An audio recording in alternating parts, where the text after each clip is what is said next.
이제 아마 시험이 다 끝나서 우리가 함께 더 가벼운 마음으로 집중해서 예배를 드릴 수 있을 것 같습니다. 잠시 마음 추스리고 우리가 주님을 바라보며 또 예배자에로 나아가기를 간절히 소망합니다. 함께 사도신경으로 신앙 고백 드리시겠습니다. 나는 전능하신 아버지 하나님 천지의 창조주를 믿습니다. 나는 그의 유일하신 아들 우리 주 예수 그리스도를 믿습니다. 그는 성령으로 잉태되어 동정녀 마리아에게서 나시고 본디오 빌라도에게 고난을 받아 십자가에 못 박혀 죽으시고 장사된 지 4일 만에 죽은 자 가운데서 다시 살아나셨으며 하늘에 오르시어 전능하신 아버지 하나님 우편에 앉아 계시다가 거기로부터 살아있는 자와 죽은 자를 심판하러 오십니다. 나는 성령을 믿으며 거룩한 공교회와 성도의 교제와 죄를 용서받는 것과 몸의 부활과 영생을 믿습니다. 아멘. 함께 찬양하시겠습니다.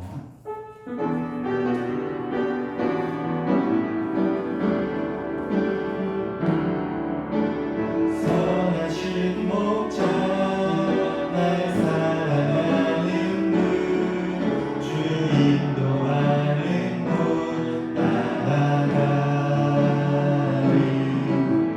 주의 말씀을 나 듣기 위하여 주 인도하는 곳 가려 선하신 목자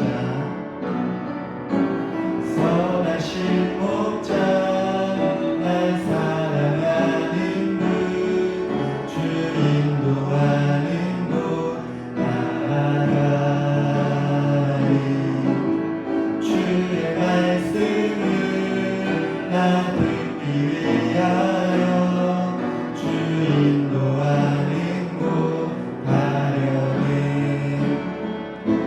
나를 푸른 초장과 실망한 물가로 내 선하신 목자 날 인도해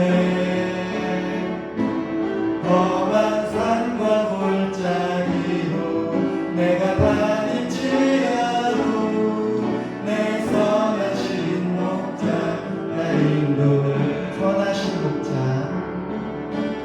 선하신 목자 날 사랑하는 분 주 인도하는 곳 따라가 주의 말씀을 나 듣기 위하여 주 인도하는 곳 나의 푸른 초장과 나의 푸른 초장과 실망한 물가로 내 선하신 목자 날 인도해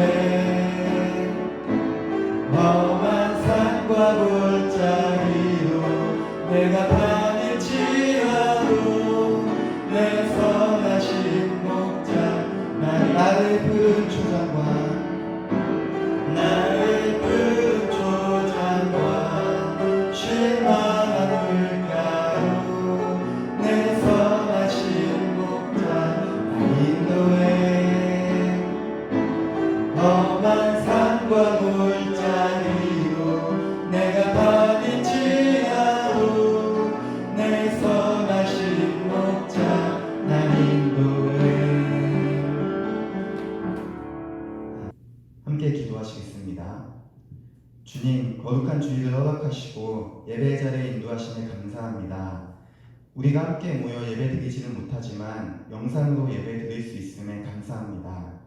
이 시간 우리의 마음을 주님께서 주장하여 주시사 우리가 다른 모든 생각들은 내려놓게 하시고 오직 십자가 위에 주님만 바라보게 해주세요. 주님, 우리가 지난 한 주간도 지은 죄가 많음을 고백합니다. 주님의 은혜를 믿고 지냈고 또 말씀과 기도를 멀리하며 지냈습니다. 또 시험 공부에 집중한 나머지 주님을 가까이 하지 못했습니다. 마음으로 지은 죄도 많음을 고백하오니 주님의 보혈로 깨끗게 씻어주세요. 우리가 항상 주님이 기뻐하시는 일을 행하며 살아가길 원합니다. 모든 순간에 자기를 부인하고 십자가를 지닌 그런 삶을 살기를 원합니다. 항상 겸손한 마음으로 오직 주님의 은혜를 구하며 주님을 가까이 하는 삶을 살기를 원하오니 주님께서 인도해 주옵소서. 코로나로 고통받는 모든 이들을 기억하여 주시고 우리에게 긍휼을 베푸시사 어려운 이 시기를 주님 안에서 지혜롭게 이겨나갈 수 있도록 도와주시길 원합니다. 이 시간 우리가 주님의 말씀을 듣습니다. 주님의 뜻을 온전히 헤아리게 하여 주시고 또 종이 오직 주님의 말씀만 온전히 전파할 수 있도록 성령 하나님께서 인도하여 주시옵소서. 예배의 시작입니다. 마치는 시간까지 함께 하실 주님을 기대하며 예수님의 이름으로 기도합니다. 아멘. 오늘 함께 나눌 하나님 말씀은 베드로후서 1장 19절에서 21절 말씀입니다. 신약성경 384면에 있습니다.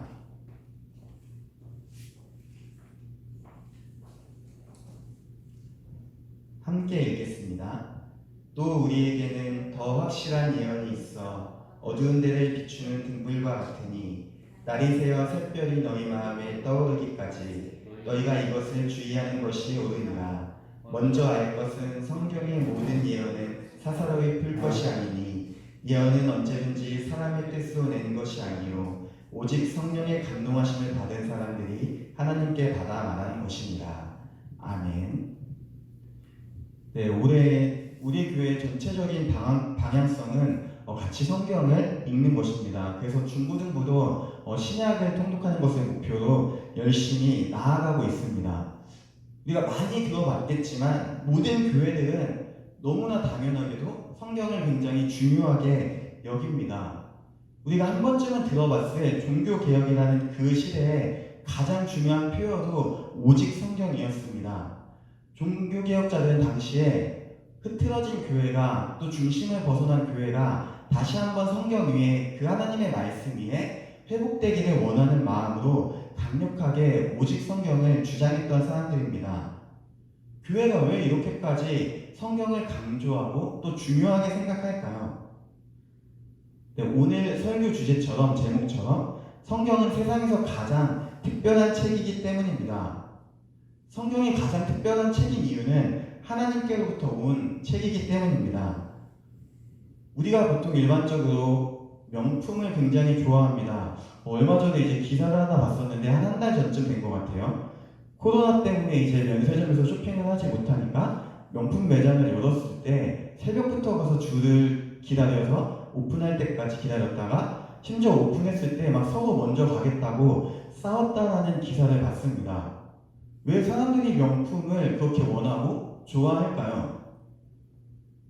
제 개인적인 의견이지만 우리가 일상에서 쉽게 접할 수 없는 어떤 것이기도 하고 또 일반적인 물건과는 다른 어떤 특별한 가치를 지녔다라고 생각하기 때문입니다. 그리고 어떤 명품은 정말 장인에 의해서만 만들어지기 때문에 그 자체로 굉장한 희소 가치를 지니고 있기 때문에 사람들은 명품을 선호하고 또 갖기 위해 애를 쓰는 모습을 볼 수가 있습니다.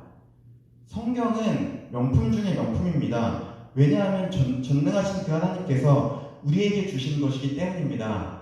다른 이유도 많지만 이 이유 하나로 성경이 명품인 것은 충분합니다. 더 이상의 어떤 부연 설명이 필요 없습니다. 성경이 하나님께로부터 왔다는 것은 우리에게 이런 의미를 지닙니다. 우리의 삶이 우리의 마음대로 우리의 생각대로 흘러가는 것이 아니라 우리의 기준이 오직 성경에 있다는 것입니다. 근데 우리가 지금 시대를 보면은 또 시간이 흐를수록 사람들은 성경을 있는 그대로 받아들이지 않는 모습을 볼 수가 있습니다. 그리고 이렇게 얘기를 합니다.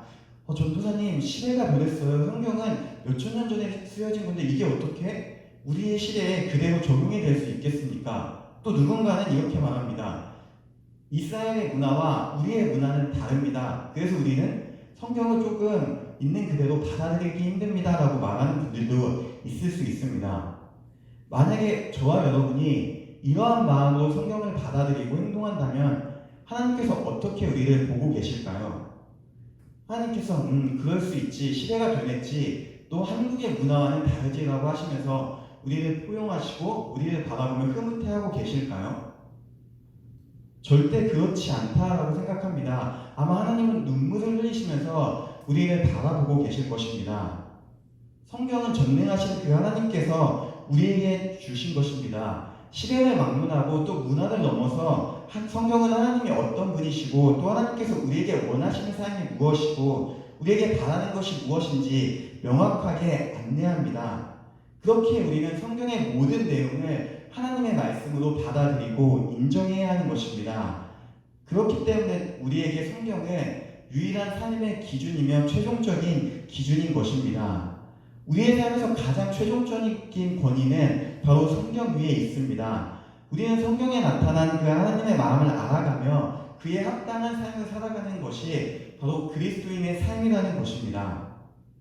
이것을 너무나 훌륭하게 증명해 주신 분이 계십니다. 우리가 너무나 잘 아는 예수님입니다. 예수님은 이 땅에서 말씀을 따라 사셨다라고 얘기합니다. 특히 마태복음을 보면은 예수님께서 구약 성경의 말씀을 정말 많이 인용하시면서 사는 것을 볼 수가 있습니다. 예수님은 자신의 삶의 기준을 오직 성경에 두고 성경의 말씀을 자신의 삶에서 이뤄가면서 사신 분입니다. 예수님은 오직 성경 위에서 이러한 삶을 사셨습니다. 그렇기 때문에 저와 여러분 역시 이 성경을 따라서 성경의 기준을 두고 그에 합당한 삶을 살아야 하는 것입니다. 이 시간 우리가 또 한번 생각해 보기를 원합니다. 나의 삶의 기준은 무엇인가? 하나님의 말씀이 내 삶의 기준인가? 아니면 나의 삶의 어떤 유익, 대학 가는 것, 또는 좋은 친구를 사귀는 것, 많은 친구를 사귀는 것이 나의 목적인가? 한번 생각해 보기를 원합니다. 하나님의 말씀은 여전히 살아있고 그 무엇과도 바꿀 수 없는 특별하며 소중한 것입니다. 우리가 하나님을 가까이 한다는 것, 또 하나님이 기뻐하시는 삶을 산다는 것은 무엇보다 하나님의 말씀의 권위를 인정하며 내 삶에서 최고의 가치로 여기는 것입니다. 삶의 모든 순간의 행동의 기준이 성경이 되는 것이고 마음속에 있는 모든 생각을 성경에 빗대어 나아가야 하는 것입니다. 그런데 여기에서 오늘 본문에서 주의해야 할 것은 한 가지를 얘기합니다. 본문에서 베드로는 이렇게 얘기합니다. 사사로이 풀지 말 것을 경고합니다. 성경을 내 멋대로 내 마음대로 해석하지 말라는 것입니다. 성경을 내 멋대로 해석한다는 것은 하나님의 마음과 상관없이 내 상황에 맞춰서 말씀을 끼워 맞추는 것이고 또 내가 가까이 하고 싶은 말씀만 취하는 것입니다. 모든 성경은 하나님의 말씀입니다. 그렇기에 우리의 이성으로 또 내 멋대로 해석하는 실수를 범해서는 안 되는 것입니다. 성경을 올바르게 우리가 해석하고 받아들이기 위해서는 항상 성령 하나님의 도움을 구해야 합니다. 성령님을 통해 하나님의 말씀이 해석되어질 때 우리는 그 말씀 안에 담긴 하나님의 뜻을 온전히 이해할 수 있고 헤아릴 수 있습니다. 그렇기 때문에 우리가 말씀을 가까이 한다는 것은 기도를 가까이 하는 것과도 같습니다. 항상 말씀을 읽기 전에 기도로 하나님의 뜻을 구하고 말씀을 읽은 후에는 기도로 하나님의 뜻을 확인하며 마무리하는 것입니다. 올해 중고등부와 또 나아가 우리 교회가 열심히 성경을 읽고자 하는 이유가 여기에 있습니다. 성경은 하나님께서 주신 이 세상에서 가장 특별한 책이며 동시에 우리의 삶의 유일한 기준이 되기 때문입니다. 하나님이 기뻐하시는 삶을 살기 위해서는 우리가 성경을 잘 알아야 그 삶을 살아갈 수 있기 때문입니다. 예수님을 믿는 믿음과 예수님을 증언하는 이 성경에 대한 믿음은 절대로 분리될 수가 없습니다. 우리가 예수님을 믿는다라고 하면 반드시 이 성경을 하나님의 말씀으로 받아들이고 사랑하고 있어야 한다는 것입니다. 우리의 삶의 유일한 기준은 성경임을 기억하길 원합니다.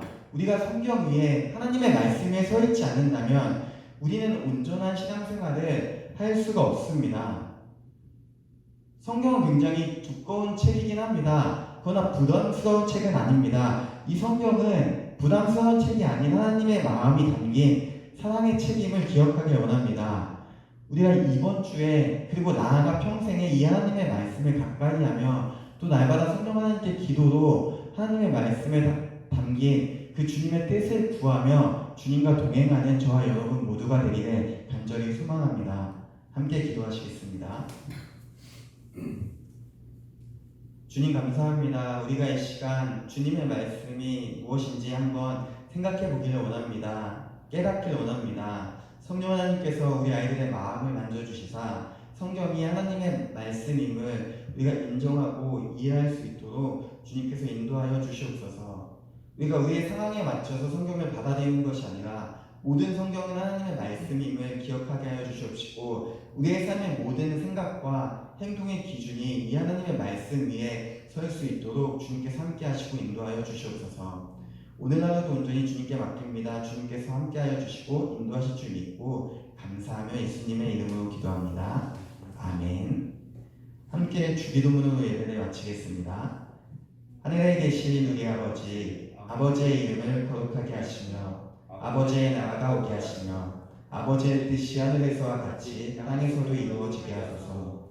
오늘 우리에게 일용할 양식을 주시고 우리가 우리에게 잘못한 사람을 용서하여 준 것 같이 우리 죄를 용서하여 주시고 우리를 시험에 빠지지 않게 하시고 악에서 구하소서. 나라와 권능과 영광이 영원히 아버지의 것입니다. 아멘.